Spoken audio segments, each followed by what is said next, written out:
Just down in that morning coffee before we start. Yep, hydration. Getting my morning fix. Yeah, it's needed, man. Yeah, you got Jaws this morning. Yeah, of course. I usually wait till after the gym. Some people love to have it before, don't they? But I like to just get up and go, and then I can chill with my breakfast and a coffee. Kind of like Right. that moment in the day, man. Because I'll just put on a podcast or watch a YouTube video, have my breakfast, chill with a coffee. It's quite a peaceful moment Yeah, it's before all the nice. chaos starts. Yeah, Yeah, yeah, exactly. No, it's not. I think I'm more of a pre gym coffee guy. I need to have like some yeah, you energy. need the fuel. Yeah, especially if I'm going in the morning. Like I'm normally going in like mid afternoon, late, sort of in the evening. So I'm carved up. I've had like a bunch of food, cup of coffee, so I'm good to go. But yeah, in the morning I have to have, at Yeah, least a coffee, before a lot of going. people are like that, to be fair. Mm. But I think Yeah, I because I don't know how you drink so do it. much in the day, I'm like, I can't squeeze another one in the morning. Then it's a Yeah. problem. Yeah. Yeah. I don't know how you do, but I remember when well, I can't remember what we were doing. I think we had a trip down to London once. We stayed for a couple nights in that like Airbnb just outside of London or like on the outskirts. And then I think we went to the gym like on the last morning, and I was just toast because we was up so late the night before, and then we went to the gym Yeah. at like 8 or something. What doesn't sound too early, but like we was up till like 3 or 4. I think it was the night the morning after the session with what's his name? Oh my God. In London, me and you. Yeah. Lazy? We How far back who? was it? It was like 2022 Not like, maybe. I'm trying to, who did we link up with back then? Lazy Beats. We met up with, No. were you there with Oh my God. Crossfinger? Or that was No. Infinite, wasn't it? It was he had Converse. He had like his own studio, like space. Oh my God, what's his name? In London. Oh, BK. Yes. BK, yeah, BK. Oh, okay. It was after that session, I think. And then yeah, we went gym and I was just dead. Just Oh, yeah, yeah, yeah, no you're right. energy. I remember now. Mm. Yeah, it That is was a late tough. one. Yeah, Yeah. it was tough on those mornings. But yeah, I don't know. I feel like I just if I get up and like want to have a coffee and everything, I'm just kind of delaying it, and then I like start everything later. I kind of just want it out of Mm. the way like ASAP. My problem is like getting out of bed as soon as my alarm goes off. I'm Oh snoozing it man. so many times. I'll Yeah. set it between. I use that sleep cycle app that's gonna wake you up a bit more naturally. I usually set it between like half six and seven because you choose like a 30-minute window, don't you? I don't know if you've ever used it before, but I never get up the first time around. I've always got to snooze the shit out of it and then stay in bed for a Yeah. bit. So that's my Yeah. problem. So I probably do Yeah. have time for that coffee, but I just can't pull myself out of bed. Some people Yeah. are good at it, man. Some people just, as soon as the alarm goes off, they're up, active, just ready to go. It's tricky, man. I don't know how people do that. I I know. think it's like I think it's one of them things. I saw a thing on it where this guy was like, if you just count to five, just count down from five, and then just Yeah, I wash do that in yourself my out head of sometimes. bed. Yeah, but I'm like, when it's like the middle of winter, it's pitch black outside. I'm like, I'm not counting. Counting down from like 30 minutes, not 5 Yeah, seconds. yeah, Need to definitely. like make sure I'm like fully awake before I get out of bed, face the cold. It's funny Yeah, because when you go gym in the morning, when you go gym at like any time, you always see the familiar faces, don't you? And then over yeah, time, you end up maybe like nodding your head to one of them, and then eventually say hi. It's like you develop these your gym best friendships friends. almost. Yeah. On a Monday morning, I'm just like still kind of tired because I usually stay up a bit later on the weekend. I'll go to the gym. I'm just like so tired. I'm like, don't speak to me. Just got my Mm, AirPods in. I just want no one to say anything to me. But then by Friday, I've got my energy up. I'm like chatting to everyone. yeah, yeah. It's nice when you get to. It's nice. Yeah, it's nice when you're awake. Yeah, but when you don't want to be bothered, that's when everyone speaks to you. So Yeah, it's always the case. I just want to But be in my no. zone. Mm, yeah. Is it busy when you normally go, or is it quite chilled? Because you go quite early, don't you? Yeah, it depends what time I get there. So it opens at half six, and it does get kind of busy around. Like there's like a rush of people who go in because they want to get there before work. But if I Mm, go a little bit later, like say if I start at like 8, like I did this morning, it was fine because that morning rush has been like everyone's gone to work then, so it was fine. But yeah, you usually get the morning rush, and then it's fine by the time I get there. Um, mm. I never go at like 5, half 5, 6, because it would be chaos then. Oh, Even if I really? go on a weekend, it's just like mad busy. Oh, in the evening. Yeah, yeah. Yeah. Got you. Yeah, sorry, I meant like 5:30 in the evening because everyone's Mm. just finished work and then you get that gym rush. Just got to wait Yeah. forever to get on anything. Yeah. I hate that time of day. It's the worst. And it's not. I mean, I say that I'm in Louth. It's not that bad, but um, yeah, 5 o'clock's. Yeah, it's always the worst. Between 5 and 7, that's like the time to avoid. Yeah. Or you Yeah. get a lunch rush as well. If you go at Mm. lunchtime, you randomly get like all the college kids who are there. It's Yeah. like, but and they train in like groups of five, so it's like Oh man. Yeah. you're waiting forever to get on something because they just stand around chatting all day. Yeah, that's the worst. Yeah, the worst thing about my gym is there's only one squat rack. So if you're doing like RDLs or like squats or overhead press and stuff, and it's busy, there's always a group of lads stood around it doing deadlifts, and they just take like 10 minutes between a set, and everyone's like, So long, just, in it. yeah. I'm like, well, I'm not doing that today. I'll have to change up, figure something else out. Yeah. Yeah, but no, I've started because with my membership, I didn't realize there's like an app for the gym. It's only like a like local leisure center. But there's an app, and then they have all the classes on there, like the yoga and like bums and tums and spin and all Yeah. that kind of stuff. And my girl was like, "Let's do yoga." I was like, "Fucking hell, all right, go on then," because it's just full of old women, and it's just like, oh man. But it's actually so good. It was full of old women, but it was great. Yeah, when, yoga's all right, you know. yeah, it's fun. It's like it's good to do. Obviously, I could do it by myself, but when you just go to a class, you're there to do it. You just do what you're told, and you just feel really Yeah. good afterwards. It's like, man, I need to do this a couple of times a week. Yeah, it's relaxing, isn't it? Have you ever done hot Yeah. yoga? No, is that in the pods, like those blow up pod things? You can do it. There's different levels to it. So some people do like really hot yoga, where it's almost like you're in a sauna. The one that I Yeah. went to was sort of like a medium level one. So it's like a full yoga room, but they pump heat into it. So it's just you're quite like hot as you're doing it. So you're sweating a lot, but it's still kind of relaxing. Whereas I think the full on hot yoga, it's like Bikram yoga, isn't it? I think that's the name. Yeah, Where you just like it's basically in a sauna. So I haven't right. done one of those, but I've done the medium ones, and they were pretty good. Yeah, I've heard good things about them. I guess because of the heat, you just like more, your muscles just loosen off a little bit more Yeah. and just feel more relaxed. Yeah, I'm gonna have to give that a Kira's try. booking us onto puppy yoga next week. She really Oh, wanted for to do God's it. sake. I didn't even know this was a thing, but apparently you can sign up and you do yoga, and then you spend like a bit of time after just. I don't know whose With dogs. puppies they are, but yeah, there's just lots of puppies there. Quite a good combination. It's pretty funny. Yeah. Yeah, it sounds like ridiculous, but I bet it is quite fun. Like, Yeah. to go and do it. I think I've seen a few videos. I think I've definitely seen reels of people doing that. Like, come and do puppy yoga. Yeah. Well, it's like, yeah, interesting, man. Interesting. When's that? I think she's done it. Not this weekend, the one after. It's on Sunday, so the weekend the ocean's over, but on Sunday. Yeah, yeah, it should be a fun couple of days. What is he coming over? What date are we doing the live one? Is it on the Friday or is it Yeah, Saturday? live podcast on Friday. Still haven't Okay. really figured out how it's going to work. I know he's got the studio booked, but I don't know if it's a podcast studio. It might just be a normal Right. studio, so I don't know how we're going to set up the mics and cameras and how we're going to edit it and everything, but might be one of those things that we figure out when we get there. Yeah, maybe we just bring all the stuff that we might need, like extra cameras and Yeah. mics and stuff. And then, yeah, if they've got everything, then that'll be nice and easy. But we'll just see what happens. Yeah, Yeah. I've never done. I'm trying to think if I've done a podcast in a setup like that. I've only done like yeah, we did. smaller ones. We did. Oh shit! Yeah, we X10s, did didn't we? X10s. Yeah, yeah. Mm. I can't think how they had theirs set up because there was a mic everywhere. I'm guessing that Yeah. just goes into an interface. You can get like Rode, like podcast interfaces and things like that, can't you? So maybe it's a setup like that. But yeah, we'll see. Yeah, I wonder if he's guess been you in just- touch just to see what the setup is.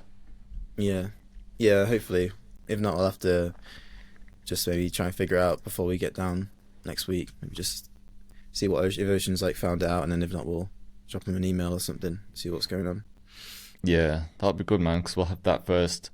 Ocean's staying at mine Thursday, so I'll take him to the gym, do a sauna session maybe on the Friday, Mm-hmm. and then podcasts. We'll have a normal session, maybe get some content done, Yeah, and then could even do some on Friday night, unless we're sick of each other by then. I don't know what day Is he he's going staying back. Friday night as well? I don't think so.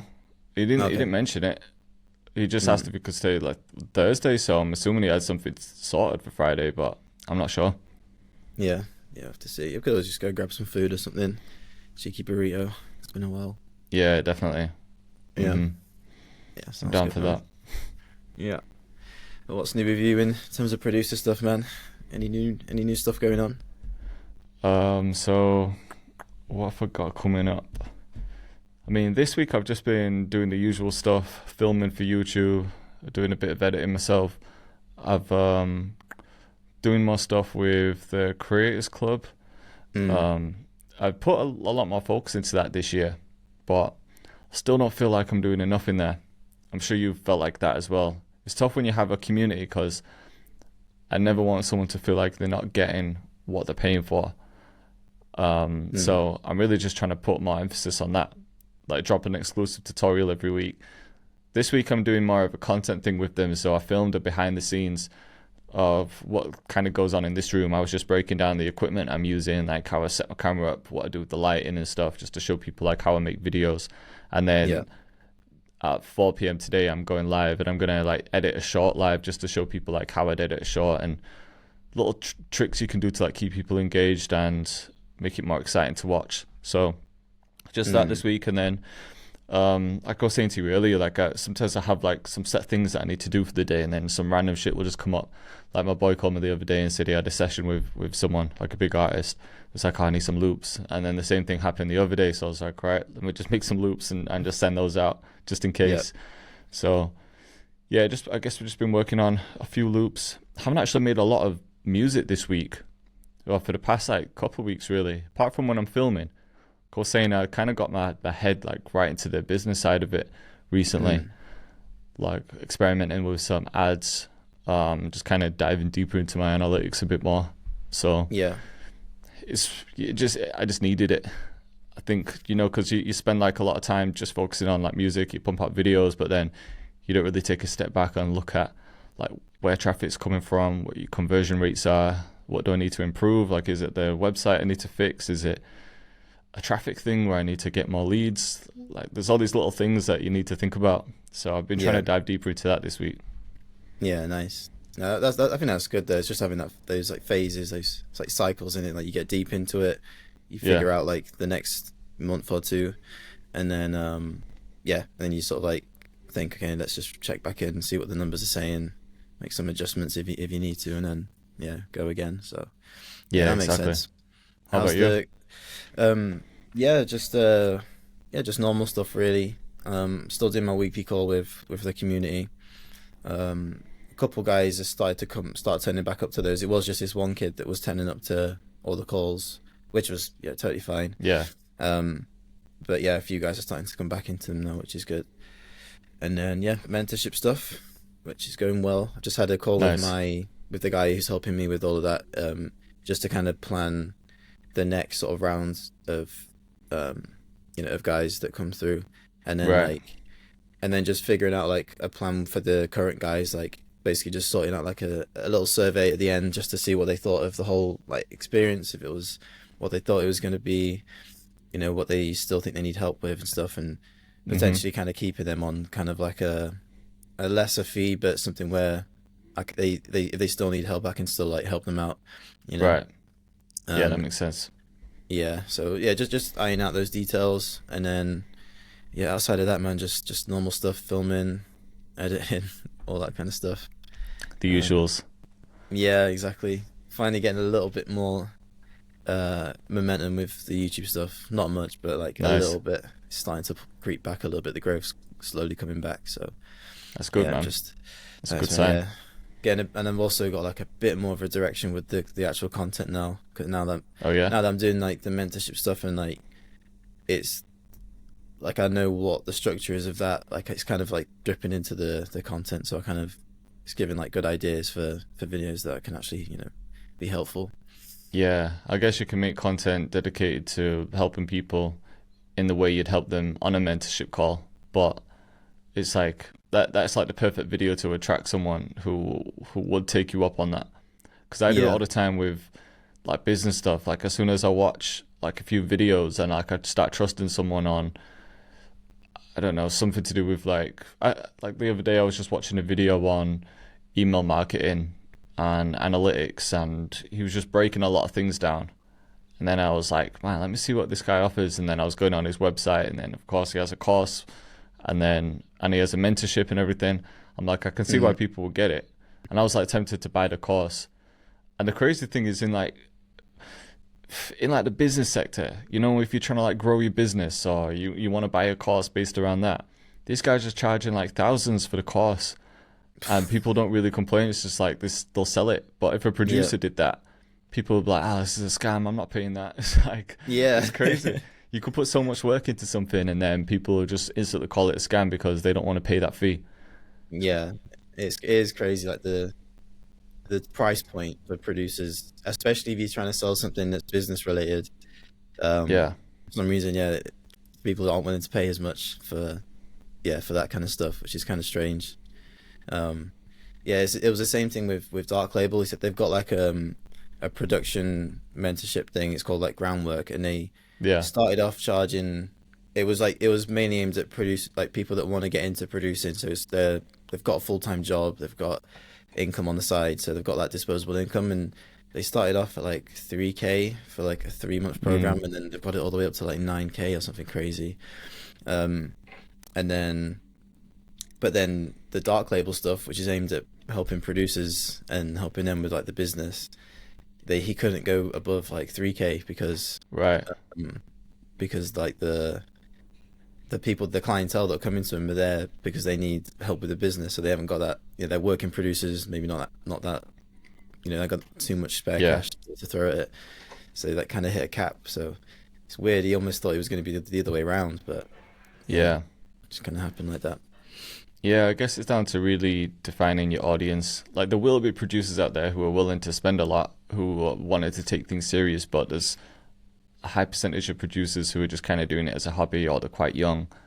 Maybe they're in college, not even working yet. So I guess it's like, I don't know, just really thinking about who your target audience is and making your content and the way you structure your emails, the way you write everything, like really tailored towards that sort of avatar. Because there's people out there. But I just noticed a big change when I look at like the business sector and people who are trying to like grow an email list, grow a business, like anything like that. It's just, these people are like want to be entrepreneurs, so they're willing to spend the money because they know that the thing is, I feel like you're just buying your time. I think it's Alex Hormozy that was breaking this down. So with anything like a course, like one of the things that people say is, you can get that information on YouTube. It's like, well, yeah, you can, probably, but are you going to spend all that time finding the information? So like with the course I'm dropping, for example, it's structured out, so I cover like everything, like everything you need to know about like mixing, and then each segment of drill, each subgenre of drill, I'll be breaking it down one by one. And probably at some point in my videos, I might have covered something that's in the course, but I've got over 500 videos on my YouTube channel. So is someone going to go and spend that time watching 500 YouTube videos so that they can take little segments from each one? Or is someone going to pay and be like, okay, I just want a clear structure where I can follow this, and it's going to save me so much time because I don't have to do the digging. So I feel like that's what you pay for. I do that myself with courses. I'm like, I'm watching so many YouTube videos, like I wish someone could just break this down for me and I'll just pay, because I don't want to spend all that time trying to find the answers. I just want them there structured in front of me for me to refer back to whenever I need it. Exactly, it's just so much easier, and like it just takes way less time. And sometimes, like, especially if you're in the early stage, you don't even know what you're looking for, so you might have to spend time watching a tutorial, testing it, trying to do it, and then you're like, man, this really isn't getting like what I thought it was going to get, and then you have to go back to the drawing board, and that takes weeks, months. Whereas video course, find someone you trust, get a video course, it just breaks everything down step by step. You don't have to even think about it then. Definitely, because think about how much it would be to actually like sit with these people. Like if you find a business owner, for example, who's just made millions and just has all this information because he's spent his whole life doing trial and error, figuring things out. Like he's got the knowledge, and if you wanted to like it'd be so hard to connect with that person on a personal level to be like, okay, let me get this information from you. But if you had a course and it's like teaching you everything I know, it's in a course, like, yeah, it's this fee, but it's taken me 20 years to acquire this knowledge, then it's like, it makes sense. It's like you're paying for the amount of time it took him to acquire that knowledge and create the content. Yeah, he's done all the testing and the sifting through loads of crap to like figure out his way, and then you're kind of paying for that time he's put into it to then get yours. But I'd say there is some like with video courses, like obviously they hold like tons of like gems, and it's like way easier to get like the information you're actually looking for. But I'd say there's always like nuance. There's always some kind of nuance. I think that's why every like business entrepreneur and all those guys, they always offer like consultation, and you have to pay like through the roof for it, because there's always like there's nuance to like your business that isn't the same as like theirs, and then the only way to like the only way for them to like to like almost like diagnose where the issues are is for them to actually like sit down with you one-to-one and just look at what you've got going on, and then be like, right, you need to fix this little section. Once you know you need to offer this product, this is like, you know what I mean, just like plug in those little final gaps. But yeah, it's just like, I think you don't need it in the beginning. I think video courses you need in the beginning, and then once you get going and like gain success, and you just need to make those fine tweaks, then it's probably necessary to invest a bit more. Yeah, I think so as well. I think we spoke about it last week, I think, didn't we, about having a mentor and whether it's important or not. But I do think it is. Just the same way that you'd invest in yourself to take a course. For that reason, like I do it all the time when I'm watching courses. I might have like a certain question that isn't really covered for my like exact business. Like I did an email marketing one and a landing page one, and the whole thing was about having your like one main offer, because a lot of people like do just have like one big product, whether it's like a mentorship or whether it's something else, and everything's about building this like main landing page for your one product, and then having like an email sequence for this one main product. But then in my head I'm like, but what about a big e-commerce store where you've got like 100 products? Like, what do I focus on then? I've got numerous bundles, and in that moment I just really want to ask them something. I'm like, man, what do I do? Because mine's a bit different. But I guess that's where having an actual mentor would come in, because you gain a lot of knowledge from it, but it's those little questions like that. No, exactly.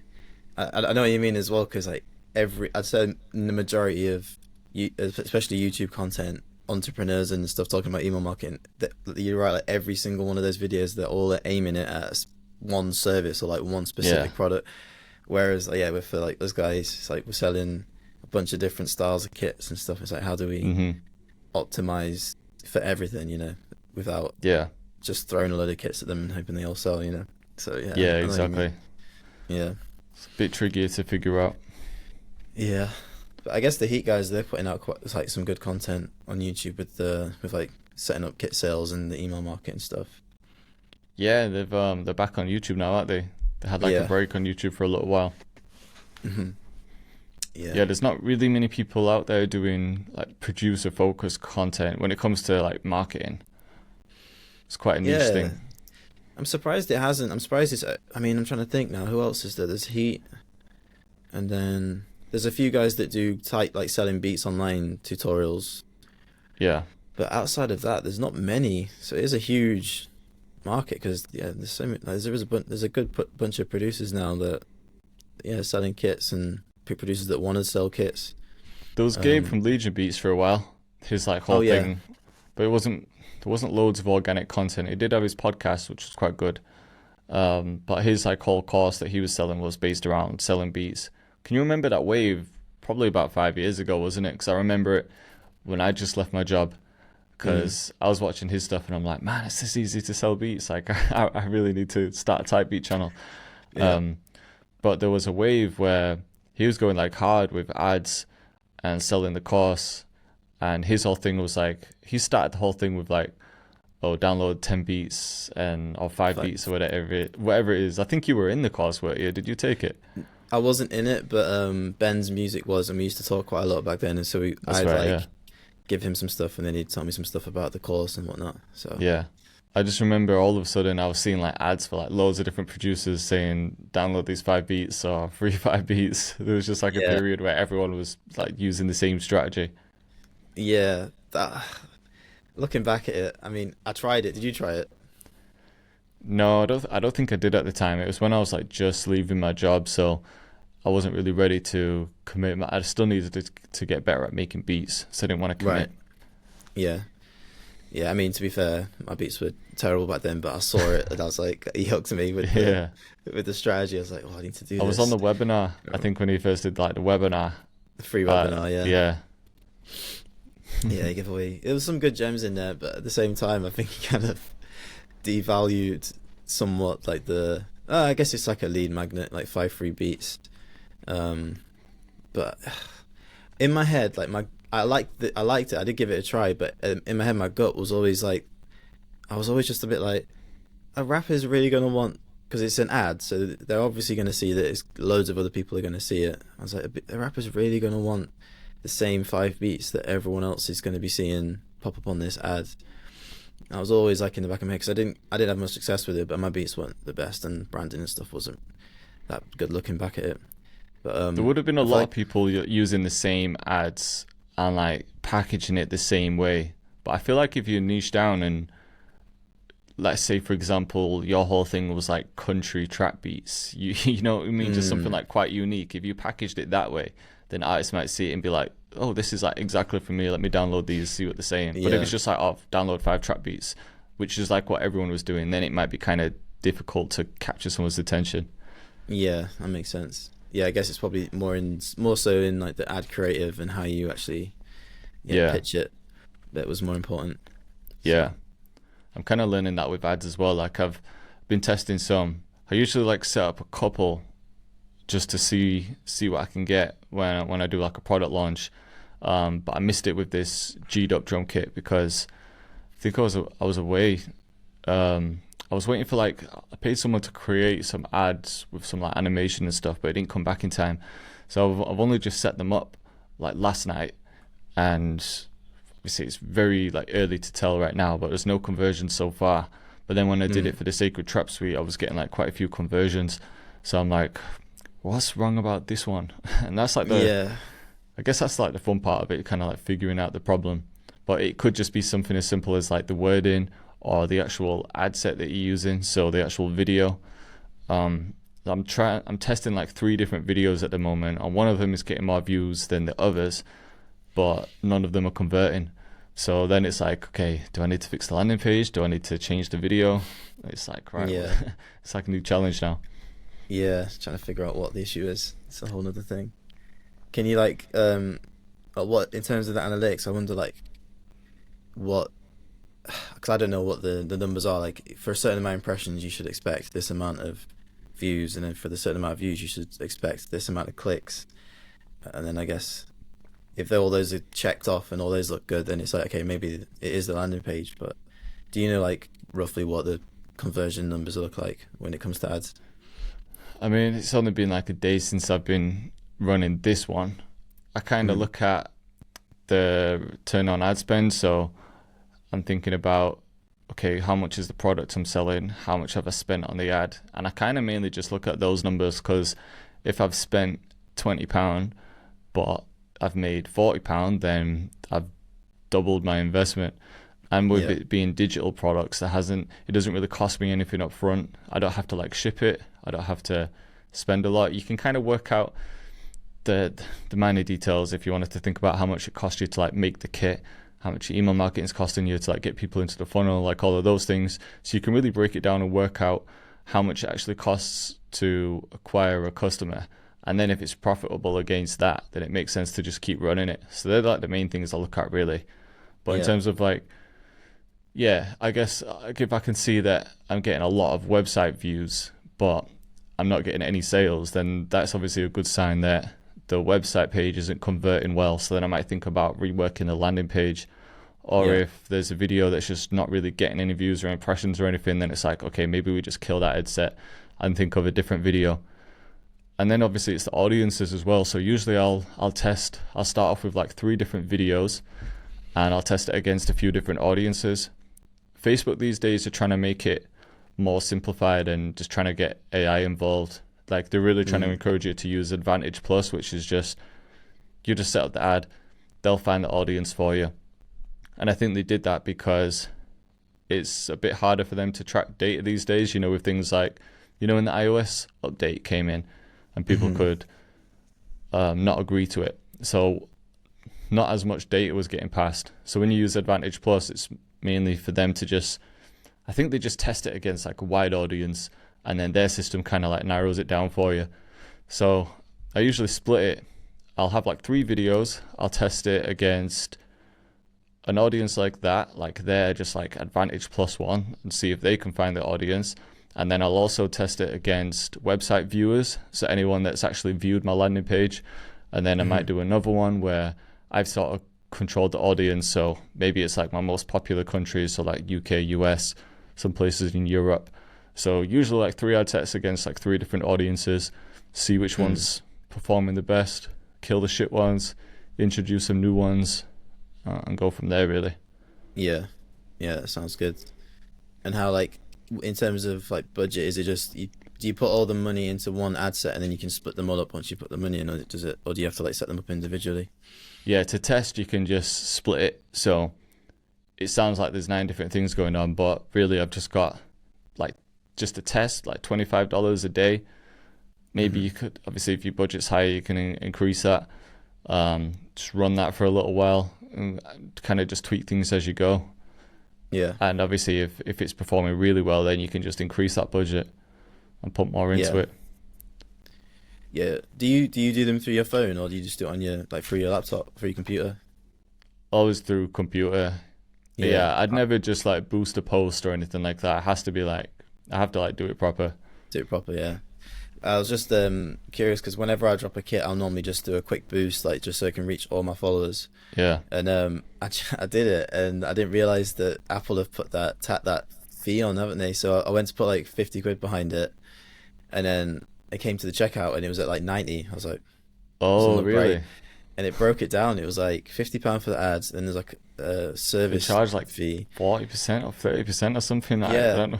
It's like something crazy. Because I'm using Apple, there's like a 30% additional cost that covers, because Instagram have to pay that otherwise.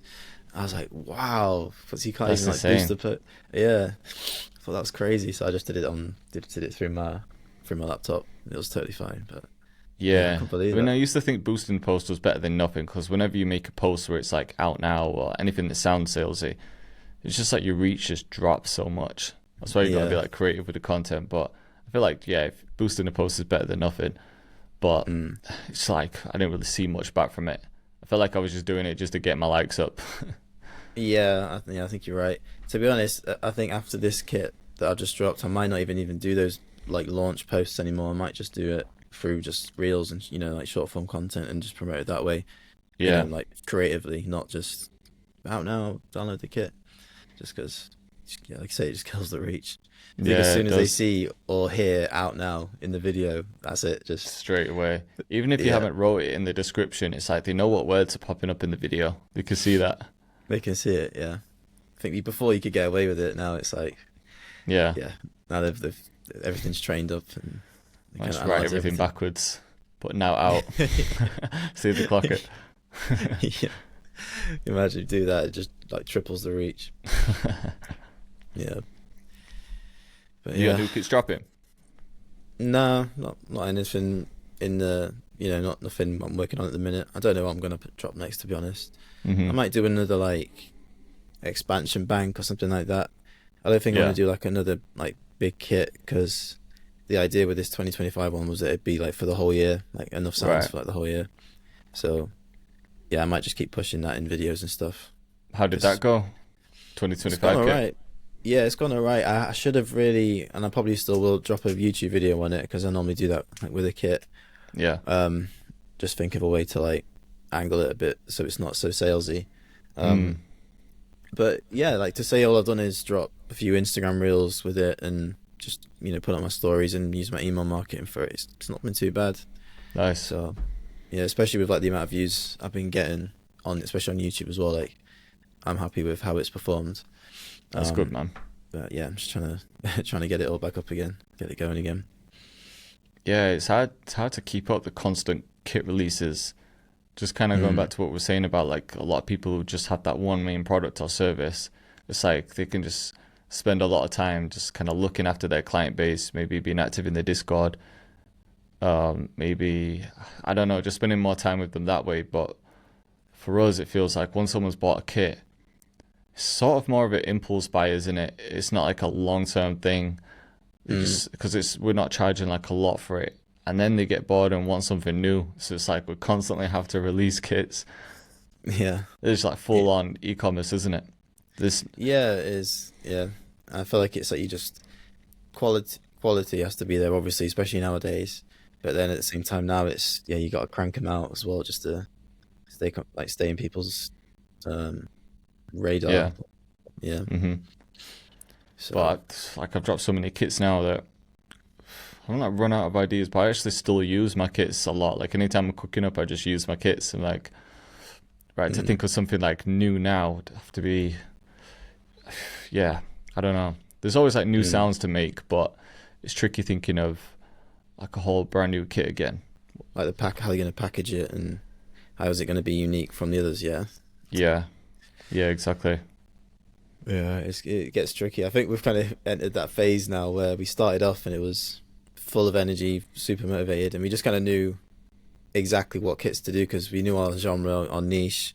We knew there was a demand for it, so we've kind of filled that demand, and now it's like now we need to kind of stay, I guess not up to date, but just keep things fresh with like the stuff we're putting out. We can't just keep putting out the same style of kit every single time. Yeah, maybe a lot of companies are like feeling like that as well. But sometimes I think it, like a lot of success does come down to the product as well, doesn't it? Like, because there's so many people that drop like similar sounding kits, or like I've bought kits in the past, right? And I'll tell you who it was, like off camera, but like I bought a kit, quite a big kit as well, and then everything was recycled. Like not one sound was new. But recycled to the point where the metadata for the other producers was still there. Just copy and pasted it.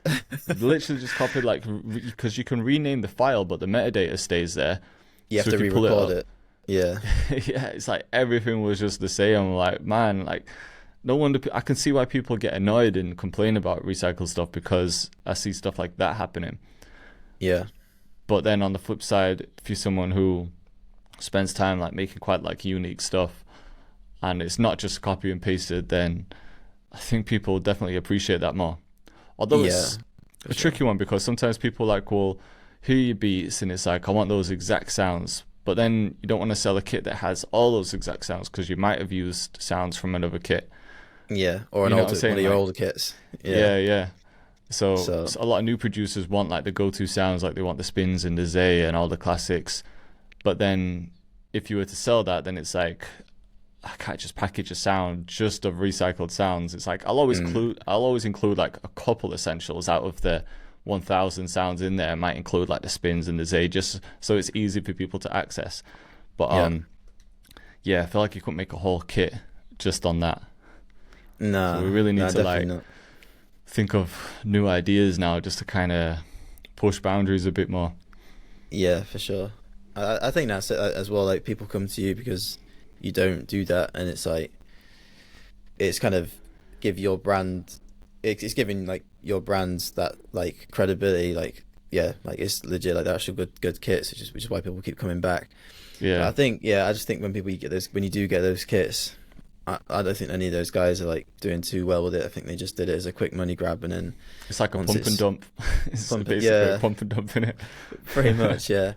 I think the furthest, like the closest I'll go to recycling sound is like you said, like I'll put the standard sounds in so people have them, and it's all in one kit. Then they don't have to keep jumping between kits. So of course. Like in the 808s, there'll be like a subfolder like go-tos, like I'll normally, even if it's like a spins, obviously we always tweak our 808s, don't we? Even if it's just a spins. So I'll normally go back into old beats where like I love the sound of how the Zay was hitting in a certain beat, and then bounce that version out, and then be like, LLB's version, like LLB spins, LLB Zay. Yeah. Same certain with like sounds that just feels like that's fine with like, because they're just like the classic sounds. Like no one's even claimed them. Like no one to this day knows who's even made them, because it wasn't DJ Spins that sound designed that, and it wasn't Zaytoven that sound designed the Zay. They just made that sound popular. So who actually designed that sound from scratch? Like someone needs to release.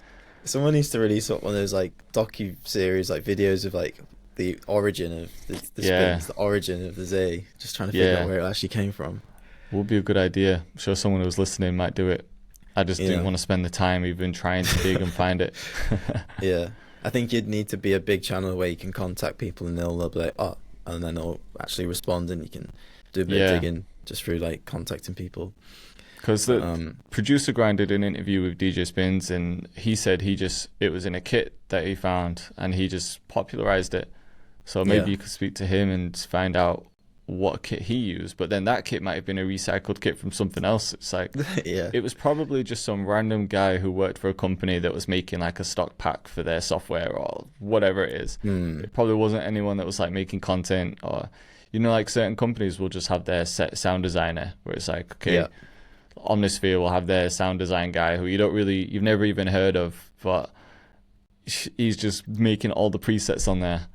Or, he's responsible for like the Lotus flute, you know, like the in memoriam bell and all that kind of stuff.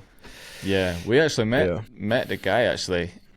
I used that example because we met him at NAMM. We went to the Spectrasonics thing. We met the guy who does like the presets and stuff, or a lot of them anyway. Yeah. He was like, what was it like?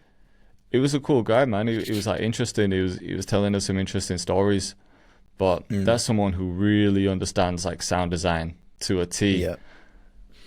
Yeah. So it was probably someone like that who just made the first like Spins or Zay, and then, you know, it's ended up in tens of thousands of kits. Literally. Like, imagine if it was just like a stock sound that was in FL all along, and no one it just got put into a kit, and now everyone just thinks you have to get it in a kit. Sometimes that happens though. Like if you ever, there'll be like certain sounds that are in a lot of kits, and it's actually just come from a stock sound, because not a lot of people just go to that standard packs folder and go through some sounds, but there's actually some alright stuff in there. Yeah, there's some really clean. They've got tons in there as well. Like there's like hundreds of just toms, hundreds of just hi-hats. Yeah, I remember you pulling up a tom one time when we were making like a Drake type beat, and I was like, I need a tom. Like, I was looking through some kits, and you're like, you know, there's a stock one, and then I can't remember which one it was, but yeah, I think I used it in a session. I was like needing a tom, and I was like, let me just type in tom for the search thing, and it was just a stock one. But yeah, there's some good stuff. I always remember one sound specifically in the basic FL, because when you first start out, I don't know if you did this, but like in the beginning, I didn't even know what a kit was. I was just using all the stock sounds. I didn't even know what a VST was. I was literally just using stock sounds. I was using the steel drum as a melodic, you know, everything was just one shot, some down the side. So there was a snare in it. There's a snare, it's got that 2000s feel to it. It's like a kind of like a real long-tailed snare. I'll have to find it. Some people might know. I think I know which one you mean. It's like a slappy snare. It's like almost like a 50 Cent style snare. It's like quite a long one, but I think I know what you're talking about.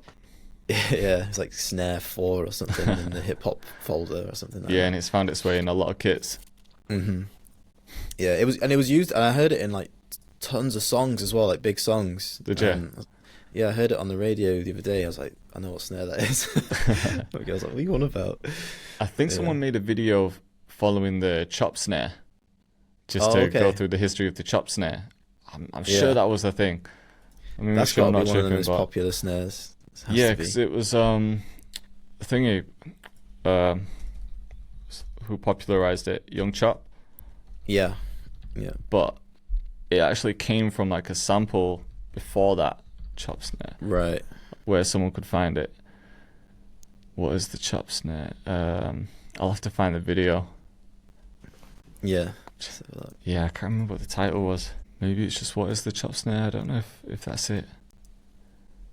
Look, but yeah, I think like in terms of recycling sounds, I don't think when I recycle sounds, I like don't just use the sound and then copy and paste it. I would have either manipulated it just through mixing, or it's like stacked up with like 3 or 4 other sounds, especially with like snares and claps and stuff like that.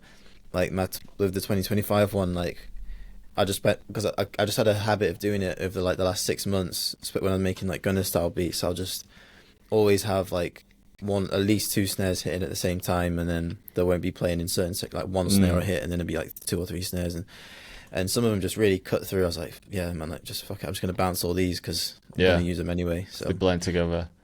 Yeah, yeah. I feel like that's a lost art these days. I remember when I first started getting into producing, like layering was a huge thing, especially for just like hip hop beats. Like there'd never just be like one snare; they'd always be layering it with certain things. But for most part, like most people these days will just pull in like one snare, won't they? For like trap beats. Yeah.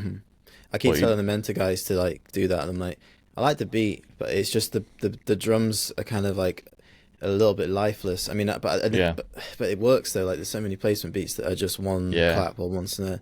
But then when you listen to the standalone beat, I'm like, yeah, just like just add a little snare on here, just stack it up, and maybe have just have them hitting in different spots, but then have some of them hitting at the same time, just so you breathing a bit more life into the percussion, Yeah, definitely.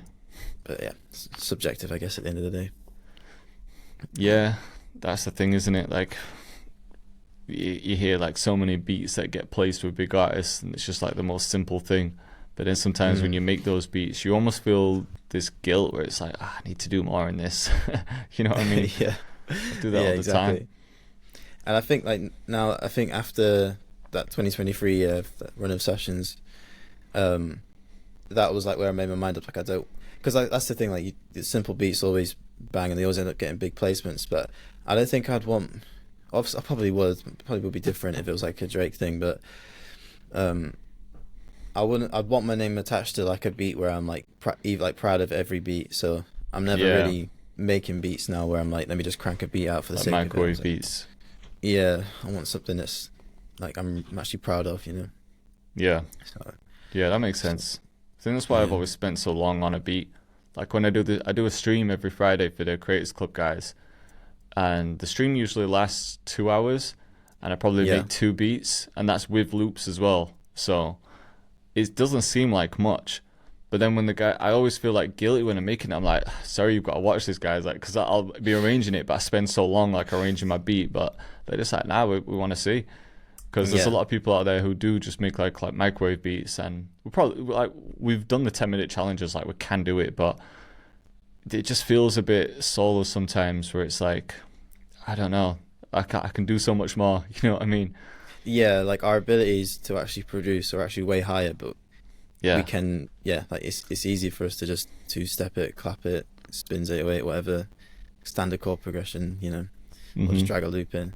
But yeah, you want to show, and I think it's the best way to do it though. Like if you are, especially if you've got a creators club and you've got like a community of people, you don't want to just show them half of what you're capable of doing. You want to show them everything, so then they can take it and mold it into their own workflow, and you know what I mean. And you experiment as well. So like you might start off with one sound. It's like, oh, what if I swap that for this? And then I'll look at the chat, and someone will be like, oh, you should add a sax, and like, that's actually a good idea. Let's find a sax, and then you get them involved as well. It's quite a cool like creative process. Yeah, definitely. It's just nice to have that back and forth. Yeah. I was gonna ask, have you seen? Did you see do you follow Producer Spotlight? Maybe, or I might have seen their content. They just post like what's kind of like going off in like the producer community. Is it like producer culture? Is it that similar page? Yeah, just like not a fan page. Oh yeah, Producer Spotlight. Right, I got you. Yeah. Yeah. Do you see what Kyle Beats tweeted? He put what is bro saying? Can you say you worked with an artist if you never met them and they don't know you exist? So if you're like you're a loop maker, or if you use okay. Can you be like, I've worked with so and so? Yeah. What do you think? Yeah, I know what you're saying, because a lot of my placements have come from me not actually having a session with the artist. So have you worked with them? Technically you haven't worked with them because you haven't been with them, but you still worked with them. They've worked with you because they've worked on your beat. So it's like, I don't know, it's a tricky one, that. It is. I'm not sure. Like I probably say it myself. I'll be like, yeah, I've worked with so and so, because in my head I'm like, oh, I've got placements with so and so. Because if you tell someone who's outside of music, oh, I've got a placement with this and that, they're like, what's a placement? But if you say I've worked with so and so, they'd be like, oh, okay, you've done music with him. Yeah, yeah, exactly. I think it's like politics, and it's just the use of words. Like Yeah, if people, if you say worked with, does that mean you've been with them, actual working with them, or is that like a placement? I think it's just yeah, how people interpret your use of words. So it's like, yeah, if I'd say. If I said, like, if you said that I've worked with gigs, I'd just be like, yeah, of course he has, you know, because you have. yeah, But I think to some people that might be like, oh, what's the difference between having a placement with an artist and working with an artist? But To be fair, I met so, him at the music video, so I worked with that's him on the true. music video. Exactly, yeah, exactly. So I it's wanted like, to see like what the reaction was. yeah, I'm looking at some of the comments. I have a substantial track record. Sorry, I have a substantial track record producing for numerous artists I haven't personally met. Could you please name one of your creations that I might be familiar with? Definitely a way to spark a conversation, though I think we all know the answer to these kind of questions. Dude sounds dumb, lol. He is getting some hate in here. Yeah. Man, people are Someone really thought- touchy. Like people. They are, man. Jeez. Can you everyone's say just you're like, a man, producer? shut up. Can you do this YouTuber producer question? Wait, what did it say? YouTube producer our question. Yeah. Can you say you're a producer if you have literally zero placements anyone has ever heard of before, and you do nothing but make YouTube videos to promote your shitty plugin? Oh my god. Fucking hell. That was a harsh one. Yeah, people are weird, man. But he's worked with that, what's his name? The little baby He's worked with Ross. guy. Well, Russ, I don't know if yeah. anything ever came out, but he had the podcast with him, and Russ was saying like send him tracks, and yeah, he's worked with quite a few people. He just doesn't spend his time trying to chase placements. He wasn't. I think people are taking it as he's throwing shots at people that say they've worked with artists when they haven't. I think he's just asking a general question like, is it all right to say this? Yeah, for sure. Just starting the conversation. Yeah, that's the man. I really try not to go to comments these days because a lot of it is just pure hate. Like you almost need to read your comments because you want to respond to people. But you know when you go to like a random post like that and check the comments, it's always a lot of hate. And most of the hate is coming from people who don't really have success in some way. So it's almost like, let me bring this guy back down to my level. Yeah, it's that classic.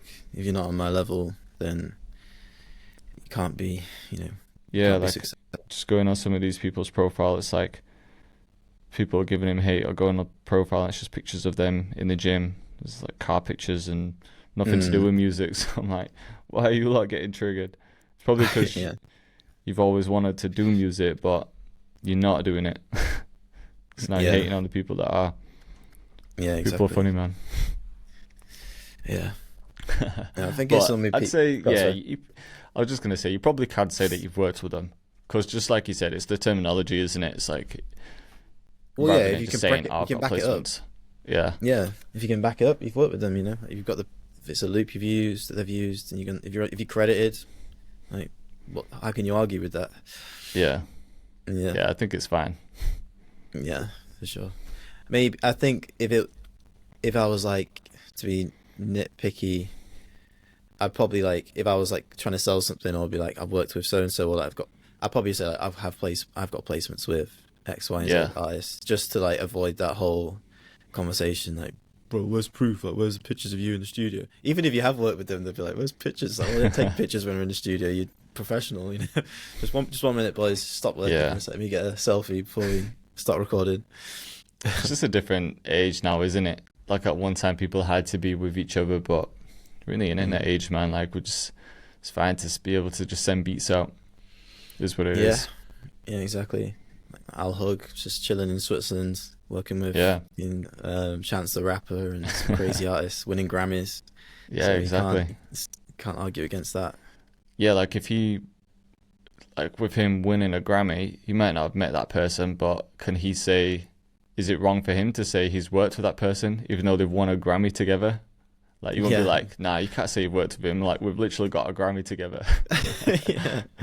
Is that the threshold? You have to win a Grammy to fucking... Don't count unless you've been in the room with him. Yeah. Yeah, it's madness. But I guess I think it's never going to go away. There'll always be a cycle of producers who are new, producers who stuck at it and have figured it out, producers who tried to stick it out but ended up quit. There's always going to be that, there's certain groups of people, like subsections of producers. So yeah, of course, man. Yeah, it's never going to go away. Mm-hmm. Just got to live with it, I guess. Yeah, that's it, unfortunately. If you're going to be out there creating content and putting yourself on the internet, you got to be prepared for the backlash as well. Yeah, naturally.